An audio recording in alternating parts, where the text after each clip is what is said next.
It's that special time of the week again, everybody. It's time for another installment of Super Suits, the internet comic book show that tries to untangle the strange, wonderful, and always interesting world of superhero and comic book lawsuits. Now, if you're a frequent viewer of the show, first off, thank you, but also you may remember that back in July we tackled a case involving comic books and their connection to professional wrestling. Well, in this episode, I decided it might be fun to cover a topic wherein we look at the connection between the world of comics and the world of video games. And the very best part is this case was actually submitted to us by a fan. So there you go, I totally read the comments and suggestions. So with that in mind, grab yourself some gold rings and a chili dog, because today we're going to be talking about everyone's favorite super fast blue hedgehog, Sonic. Now, I should probably state right up front, I am not a Sonic expert, but as with everything I do, I'm going to try and approach this video with all the same academic respect I do everything else. Now, of course, that's just me, but if my editor wanted to splice in some hilariously bad Sonic art or some cringy Sonic original characters, well,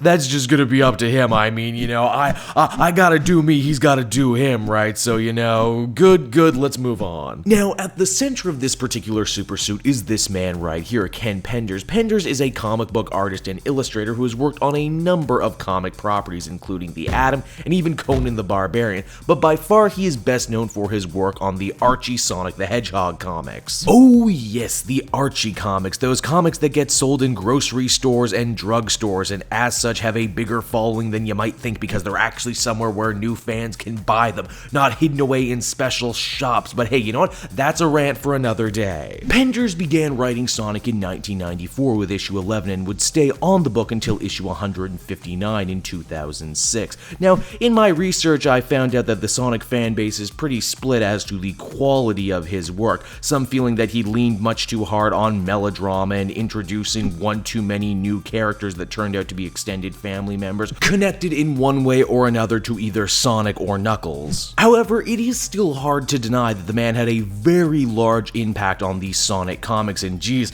I never thought I would say these words, but Sonic Extended Universe. So, what went wrong? How did Penders and the powers that be sour on one another? Well, most believe that it all happened with the release of 2008's DS Sonic game entitled Sonic Chronicles: The Dark Brotherhood, not to be confused with the Dark Brotherhood from the Elder Scrolls series, but seriously, how cool a crossover would that be? The game featured a villainous group called the Nocturnus Clan. They were a group of technically advanced echidnas, aka that race that Knuckles is, in case you didn't know. Speaking of Knuckles, it was the Knuckles clan that defeated them before banishing them to another dimension called the Twilight Cage. Keep this in mind, this will be important later. Penders felt that the Nocturnus clan was far too similar to the Dark Legion, a group of technically advanced echidnas who he created for the comic book. Keep in mind, these guys too were also defeated by Knuckles' ancestors and banished to another dimension called, wait for it, the Twilight Cage. And geez, you know what, the more I think of the Twilight Cage, the more horrible images come to my mind. It's like a small cell where they force you to read Stephanie Meyer's books all day. As you can probably understand, the writer felt that his intellectual property was being raided by Sega, and he was not seeing so much as a penny for all his hard work. By 2009, Penders saw fit to begin copywriting various stories, characters, and pieces of artwork that he created for the Archie Comics series. By the year 2010, the US Copyright Office would recognize his claims. Penders had hoped that this would help strengthen his legal battle in 2011 against both Sega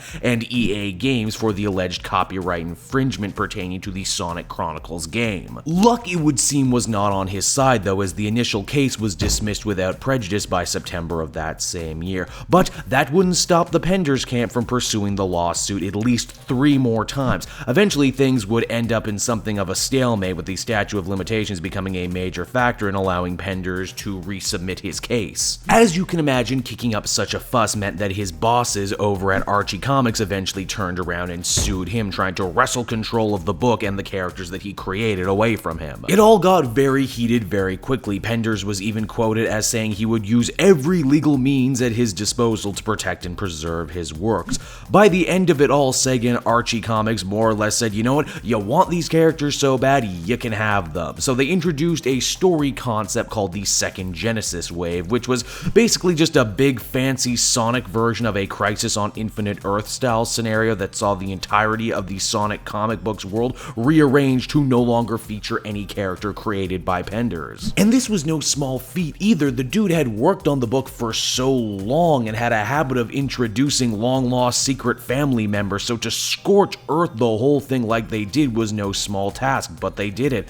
And I mean, hey, beats paying royalties to a creator you were mad at. I mean, now you can finally afford that third golden Shark Tank bar you've always wanted. But the story didn't end there. In December 2011, Penders announced that he planned to begin work on the solo adventures of Lara Sue, a character that he created for the Sonic Archie Comics, of whom he now owned lock, stock, and smoking barrel. Of course, the powers that be still owned the race of echidnas, so to combat this, Penders just moved some letters and tweaked the pronunciation and just called them echidnas anyway. Oh, what a tricksy hobbit he is. FYI, in my research I discovered the general consensus on that solo work is that it wasn't very good. You really get the feeling that the fan base soured on Penders pretty quickly during his legal battles. I mean, plenty of them still blame him for uprooting the universe and lore that they had come to enjoy.